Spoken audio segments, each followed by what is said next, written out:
Hare Krishna. Holding on to the Lord internally is more important than beholding Him externally. Beholding the Lord externally means that the Lord appears in a supernatural vision to us and He reveals Himself and we are able to see Him. And many people have this fascination with seeing God. They say, if only God would reveal Himself to me, then I would believe in Him.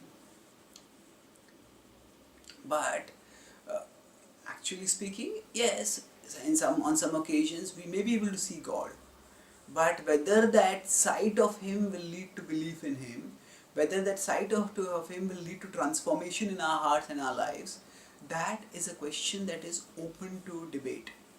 In the Mahabharata, the demoniac Duryodhana sees Krishna and he sees even the universal form of Krishna. And even after seeing that, his seeing Krishna's two-handed form doesn't lead to any transformation. Even his seeing Krishna's universal form doesn't lead to any transformation in his atheistic, in his skeptic, in his cynical, atheistic, skeptical disposition. He says that Krishna just showed some magic tricks. So, beholding Krishna did not lead to any transformation in his heart. Now, in the Bhagavad-gita, Arjuna also asks Krishna to reveal his universal form in the 11th chapter. And he says that if it is possible for you, O Lord, please show me your form. So what you have told me in the Bhagavad-gita, you have told me in our discussion earlier, now I would like to see that. You talk about your Aishwarya, Pashyame Yogam Aishwaram, that my mystical opulence, you talked about it, now I would like to see it. So our Krishna accordingly displays the universal form in the 11th chapter. And after he displays the universal form, what happens next? Arjuna is overwhelmed. Initially he is impressed and starts offering praise, but when he starts seeing the kala-rupa, the destructive form of time wherein Krishna is destroying, Krishna is devouring the worlds and everything is getting destroyed, Arjuna is shaken. And he says, Krishna, please don't show me this form. Please show me your gentle two-handed form. And accordingly,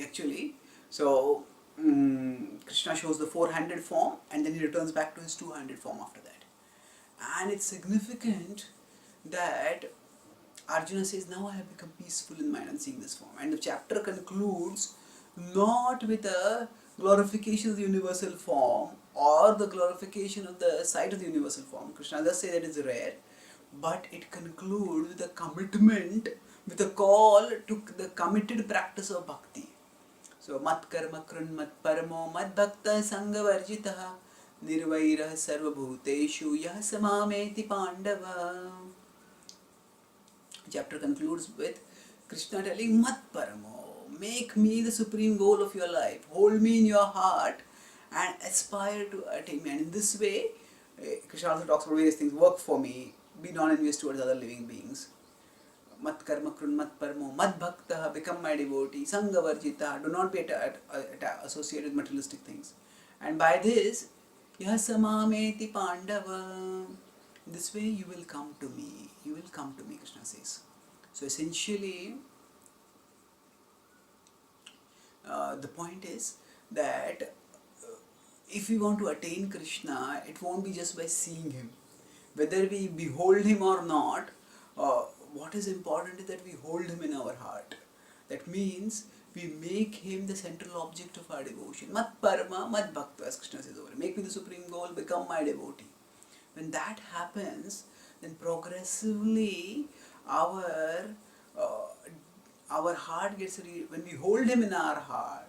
Holding Him internally means we make Him our goal. We make Him the center of our desires.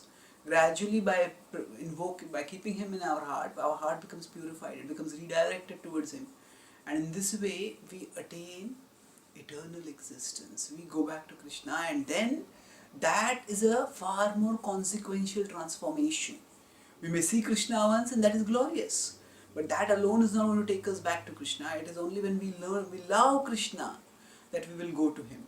And we love Krishna when we are holding him in our heart and we relish his all attractiveness and we become captivated by him. So we needn't